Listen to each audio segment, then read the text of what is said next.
Hello everyone, Daniel here from the Next Issue Podcast. On today's video, I'll be doing a review for Wonder Woman number 7. This is a new book from DC Comics. Let's take a look at the creative team before we get into this issue. This is written by Tom King with art by Guillaume March, colors by Tommy Morea, and letters by Clayton Cowell. So we are having an issue where Daniel Sampere is finally taking some time off. Um, he's been a constant through the series, which I really appreciate DC at least trying to keep up, throughout the first arc of Wonder Woman. Now, I guess I will start with my one gripe. This is once again not so much about this book, but just about serialized monthly comics. There is no way that artists and creators can keep up with this frantic pace of month to month if we want to see some quality work. I think Guillaume March is a fantastic artist. He's brought into this. He slides right into the position, especially for the story, the type of story that we're talking about, which is very different from the tone of the book overall. I think it's great that Tom King can kind of flex around in those, the storytelling muscles and just change the perspective of like, what is the story going about, right? So far, it's been very dramatic, very poignant stuff. But here we see a little bit more of a fun, lighthearted story. As you can see from the cover, we're going to get into some shenanigans where Wonder Woman and Superman are teaming up. So let me give you a quick synopsis. For the Batman who has everything, amidst their adventures as Superman and Wonder Woman, Clark and Diana take a thrilling journey into space to get a birthday gift for their dear friend Bruce. What a fun concept. I think if you remember from Tom King's run on Batman, one of my favorite things was those issues that were really more about the personal relationship. I think Date Night stands out, right? Where we just kind of saw the couples, Superman and Lois and Batman and Catwoman, going on a double date. Now, here, we just have a couple of friends that want to get their other friend, who's very hard to shop for, a nice gift. Like, what a fun premise that is. And then bringing in Guy and March to draw this extraterrestrial adventure just really puts it over the top. Let me pull up some of the preview art. So here we see Wonder Woman traveling. I love the paneling of like her jet can not only travel through space, but love how the frames in the page really denote, here she is traveling all throughout the different portions of the galaxy. They go to the Andromeda Mall, which is like capitalism at its finest in space. It's so weird. And then, even all the little customs, right? Getting a ticket to park the jet, like all that stuff is just very much very very fun shtick, I think. We also see here, just as they are meeting, and this is just the beginning of the adventure. I think Wonder Woman and Superman hanging out at a mall in space to get Bruce a gift is just the big. It's just a really fun setup. It's a beginning of a setup that I think you will enjoy. Very lighthearted, definitely. Very different in tone from what we've seen on the rest of the issues. As I mentioned, we do have a note that this takes place right after the events of Wonder Woman number 5, and right before the the birthday of a certain Dark Knight. So kind of putting it into your timeline. So this was a lot of fun. The Wonder Woman series continue to seriously kick a lot of ass. Tom King's just telling a really cool story, and everything that he's been setting up for the first arc. I feel like we're gonna get a little bit of a payoff in the upcoming issues. So I'm very excited to see how that plays out. Some really cool covers as well at the end of the video. Stay tuned for those. And if you're reading Tom King books, I also recommend you check out Helen of Windhorn with Bilquis Evely over at Dark Horse Comics. We have a review for that in the channel, so make sure to go check it out. So,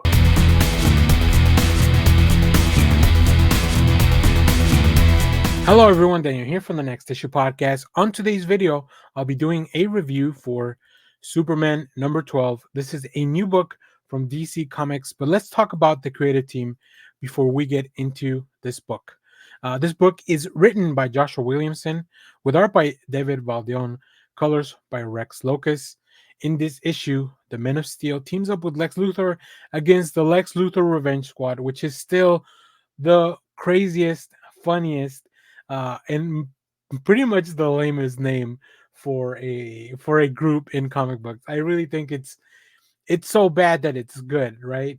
In this issue, Superman is the brains and Lex Luthor is the brawn as they team up to battle Lex Luthor Revenge Squad for the fate of Metropolis. Lex has sworn to Superman that he is a changed man, but to what lengths will he go to stop his enemies, and what danger from the deep space rapidly makes its way towards Earth? As far as that second part, that's a really fun reveal at the end of the book. I think if you're a Superman fan, you might have a few guesses, but either way, anything that you guess would be fun. But the actual reveal is actually fantastic. Um, I think the Lex Luthor Revenge Squad, as silly and goofy as it's been a lot of fun. I think we have had a really fantastic run with a few little interludes where we kind of deviate from the main story. But seeing Superman and Lex Luthor have to work together for Metropolis, that's great. I love that. I think Joshua Williamson really captures that. He has a really fun mixture of family intrigue because there's a lot of Luthors involved here, a lot of these enemies of Superman. You know, he's introduced some really fun characters, but the dynamic between Superman and Lex is what really sells this book, and I think it's really well done. And like I said, this book has had some great artists.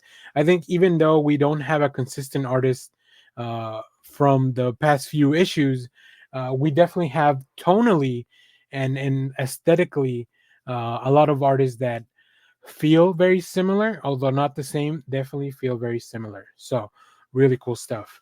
Let's take a look at some of that preview art here by Baldeon and Locus. And look, the designs of the characters are goofy. We get a little bit more backstory about the first time of why they are really after the revenge from Lex.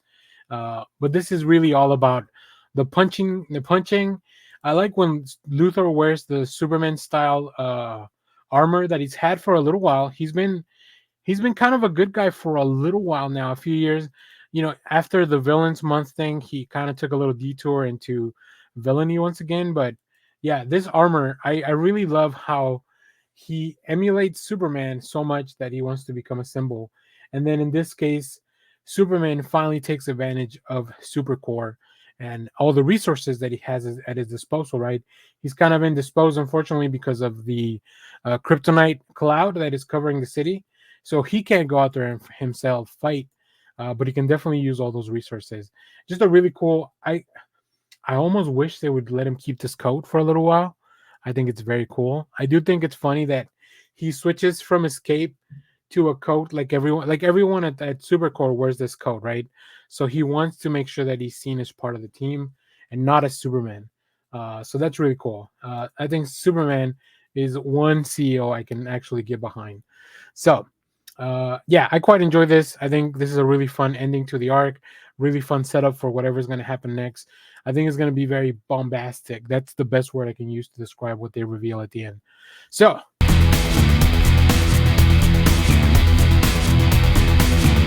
hello everyone, Dan here from the Next Issue Podcast. On today's video, we'll be doing a review for Batman Superman World's Finest oversized 25th issue. So we definitely have a lot of stuff happening. Let's talk about the creative team before we get into this book. This book is written by Mark Wade, with art by Steve Pugh and Dan Mora, colors by Adriana Lucas and Tamara Von Villen, letters by Steve Wands. In this issue, witness the first meeting between the Joker and Lex Luthor, which is interesting because I think they've met for the first time a couple of times now. Join Batman and Superman as the world's finest celebrates 25 issues of the world's finest. This oversized special takes our heroes around the DCU and beyond with a special lead story that will showcase at last the first meeting between Joker and Luthor. The world's finest villains form an unholy alliance that will send chills down your spine and the DCU heroes forevermore.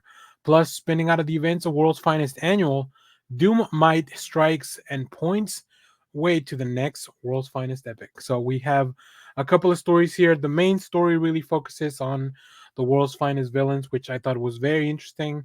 I think Mark Wade really knows these villains. He really knows and understands what kind of makes them tick. And of course, pitting them up against our heroes. What I love about this series has been that because this is supposed to take place in sometime in the past, we don't have to worry about continuity. We don't have to worry about any of that stuff, right? All these stories kind of just fit in the canon of DC very well. Mark Waid is a very knowledgeable person when it comes to like DC canon, so they really just slide right in. Um, and of course, Steve Hughes' art really fits in with the story. It's a little bit different from Dan Mora for sure. It's less stylized, a little bit more house style, but it definitely fits the story. It makes it feel like we really are going back in the past because the characters look a little different. So I think overall this is really well done, and of course we get a little bit of a tease of what is to come. One of the things that Mark Waid does the best as well, I think, is really capturing the voices of these villains, just the way he can do with the heroes.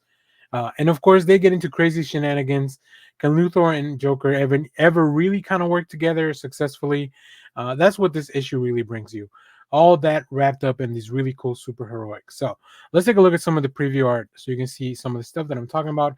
I only have pages from the Steve Pugh story, so keep that in mind. But here we see the first meeting of these characters after the Joker is apprehended by Batman and Superman, and his plans are foiled and he's brought to Arkham.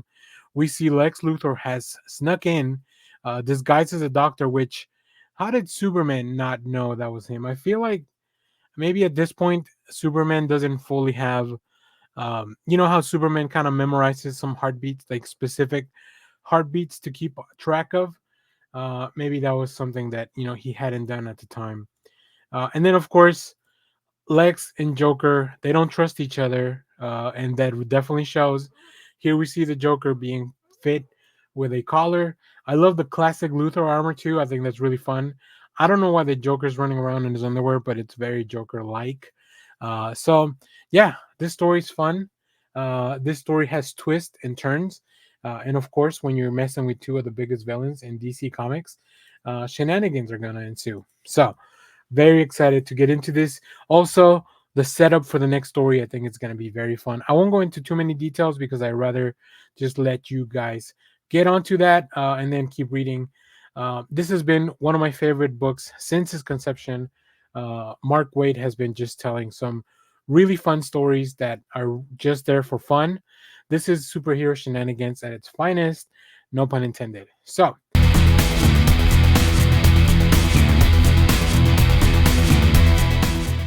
hello, everyone. Daniel here from the Next Issue Podcast. On today's video, I'll be doing a review for Nightwing 112. This is a new book from DC Comics. So let's talk about the creative team before we get into this book. This book is written by Tom Taylor with pencils by Sami Basri, inks by Vicente Cifuentes, colors by Adriano Lucas, letters by Wes Abbott. Uh, Boy, I love this issue because it really focuses a lot on the relationship between Batman and Nightwing, as you can see from the cover, and as you'll see from the preview art. In this issue, what is wrong with Nightwing? Nightwing continues to struggle with his recent woe. Why can't he leap and what is causing it? And Batman continues his investigation into why. Is he any closer to figuring out the root of this new dilemma before there are some serious consequences? Plus, we also have part two of the period saga. Around 7 centuries ago, the Grayson name was born, a child of Black Death, the story of revenge that reaches its epic conclusion. That is by Michael Conrad and Francesco Francavilla. It's a really fun story that I'm actually not reading it at the moment. I'm gonna wait until all three parts of it are out in the back issues of Nightwing, so I can read it all at once. But just from the creative team, I can already tell you it's gonna be good. So I love this issue because, like I said, it focuses on the relationship between Batman and Nightwing. It really shows a lot of the admiration and the love and the care that Bruce has for Dick, and it's just it really works. Like it also shows you Tom Taylor's really good at showing you why Nightwing is so much more efficient than Batman when it comes to not really the superheroics as far as like saving the world, but just saving one person at a time, and making them feel safe and making them feel like they can move on with their lives. Dick Grayson is so much better at that than Batman, right? Batman is there to go in the straightest path that he can to fulfill the mission, but Dick Grayson, he's all about heart. He's all about people. He's all about dealing with the emotions. So, um, really cool stuff. Let's talk about the preview art. Let's take a look at some of those pages. Here we see a little bit of a quick history of Nightwing, right? Taking the oath as Robin, he has grown up to be the leader of the Titans. He has saved the world from the Beast World, uh, and then of course he's putting and healed. He has healed a city and put it back together in Blue Haven. But obviously, he wasn't always like this. He was an angry boy. He was a sad person. He was somebody that has suffered similar trauma to Bruce. But Bruce has worked very hard to make sure that he goes in a different direction.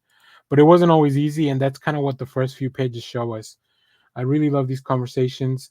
There's also a really quick, like very small conversation between Beast Boy and Batman that is very poignant. Like it really felt um it really felt true. It rang like it's something that definitely Beast Boy would be worried about, what they talked about, and I think Batman answers in the most Batman way possible, but it really works. So yeah, Tom Taylor has captured the voices of a lot of these characters very well.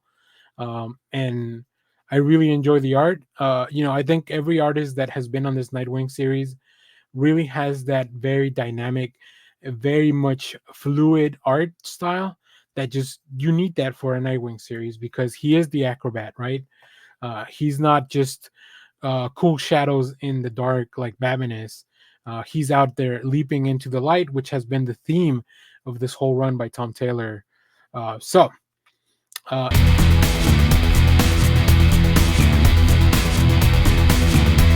Hello, everyone. Daniel here from the Next Issue Podcast. On today's video, I'll be doing a review for Justice League versus Godzilla versus Kong, number 6. We are almost there. We are almost at the end of this Titan-filled adventure.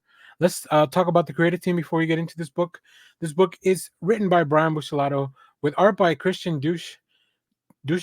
I don't know how to say. I've yet to learn how to say that last name. I apologize. Colors by Luis Guerrero and letters by Jimmy Betancourt.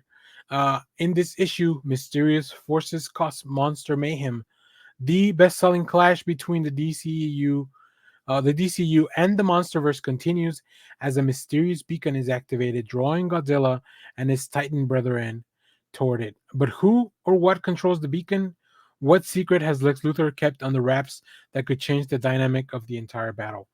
A lot of stuff happening, a lot of Titans all over the world. We do know that Godzilla is kind of trapped underwater at the moment. He's being held close to Atlantis after the battle with the Kraken. We do also know that Kong is being controlled by Gorilla Grodd, so he's not in his right mind at the moment. And we know that there are Titans loose all over the world that are now being drawn to this beacon. And Superman's out of commission. Supergirl is MIA. So who's going to stop these Titans? Shazam's also been kidnapped. So like they very smartly, Buccellato and the team took out a lot of their bigger guns for the Justice League in order to make the story, make a little bit more sense that they would have a hard time against what's going on. Also, DC does a really funny thing, and I'm going to talk about it at the end of the issue because it is kind of a spoiler. So I'll save it for then. But let's take a look at some of the preview art. I think Christian continues to just deliver. Having to draw so many characters, such big monster, it's got to be a monumental task for sure. But also, I think as an artist, if you like comic books, probably some of the most fulfilling work you could do. Like, other than doing kind of your own creator stuff, getting to play with some of the biggest licenses in history for anything is just very cool, right? Godzilla is a legend. He just won an Oscar. Kong is an icon. And of course, the Justice League. Like, come on, it doesn't get any better than that. So I hope that the artist and the art team is having a great time with this because it definitely feels like that on the page. I love how dynamic the movements are, especially Kong. Like, he just feels so swift and light on his feet, which is the way he should be, right? Godzilla's the one that's more of a bruiser. And then, of course, we have even when it comes to the close-up shots of their faces and the expressions. I love that you see a little bit of stubble in Batman because they've been fighting this for a little while, so he hasn't even had time to like clean himself up and shave, which is something that really tells you how messed up things are. And also, Superman has disappeared. So where's the Man of Steel gone to? Because he's supposed to be recuperating. Yeah, really, really fun stuff. I'm really enjoying this series a lot more than I thought I was going to. Like, it was already a fact that I was going to enjoy this because it's Justice League versus Godzilla versus Kong. Like, just three of my favorite things in comic books. But when you mix them all together, I was afraid that it wasn't going to fully work. But boy, this works, and it works real good. So, all right, I'm going to give you a quick spoiler. If you haven't read the issue, I just have to talk about this because it's so funny. A few weeks ago, or maybe a couple days ago, DC released an image of Kong wearing a lantern ring, wielding the power of a lantern, right? Now, that hasn't happened in the book, but what did happen was that one of the Titans killed Guy Gardner. So I think it's hilarious the fact that Guy Gardner, like DC Comics, killed Guy Gardner so that they could give Godzilla, they could give Kong a ring, a Green Lantern ring. That is so funny. Like I said, this is just my speculation. It hasn't happened, but like all the clues are kind of there. I just find that very funny because Guy is always the butt of the joke. So I don't know. Let me know. I hope we see. We'll probably see that next issue. I can feel it in my bones. There's no way DC put out that promo image for no reason. So if you have read this, let me know what you thought about it down in the comments. As always, thank you for watching, everyone. Remember to share, like, subscribe, hit the bell so you know when we go live. That is most Saturdays, 10 a.m. Central Standard Time. Stay tuned. We have more comic reviews, trailer reactions, TV recaps, all that fun stuff here in the channel. Thanks for watching, everyone. Bye bye.